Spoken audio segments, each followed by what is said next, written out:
Hello everyone, welcome back to my channel. Today's story is a little scary, so I recommend listening at night.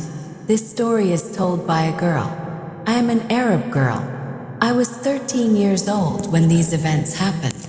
Every summer, my family and I visited my grandfather's house. My grandmother was always happy when we came. She gave us fresh goat's milk in the morning.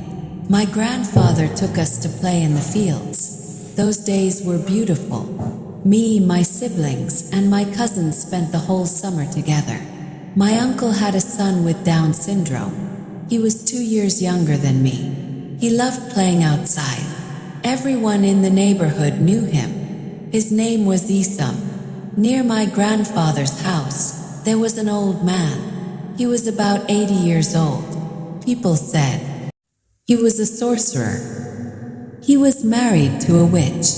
At night, he often held strange dinners. People came, ate food, sat around a fire, and did strange rituals. One night we heard drums. My grandmother asked, "What is happening outside?" My grandfather said, "Maybe it's just another dinner."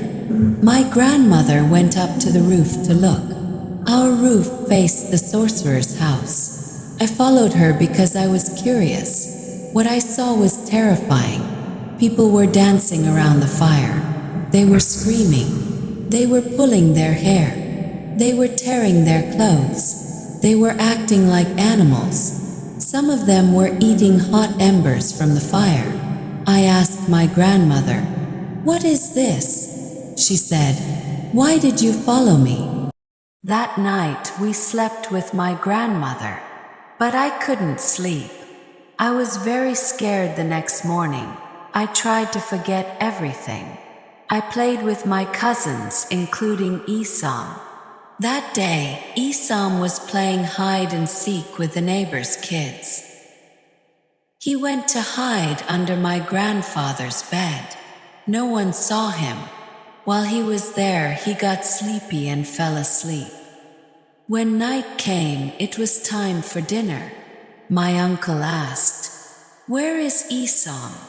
We called his name again and again. "Isam, Isam." There was no answer. Searched everywhere.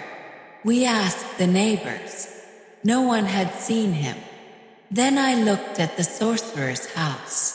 I thought, maybe Isam went there to hide. I was scared, but I knocked on the door. The sorcerer opened it.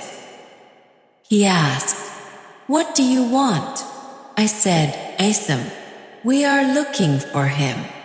He said, "No." I turned to leave. But he said, "Stop."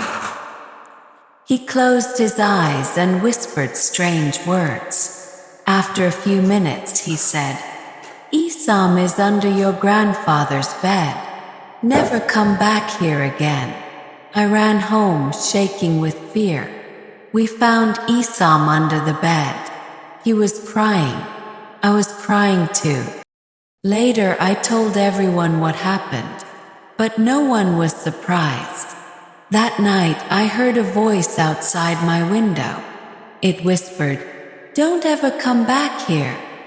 The next morning, my father took us home. We never returned to that house.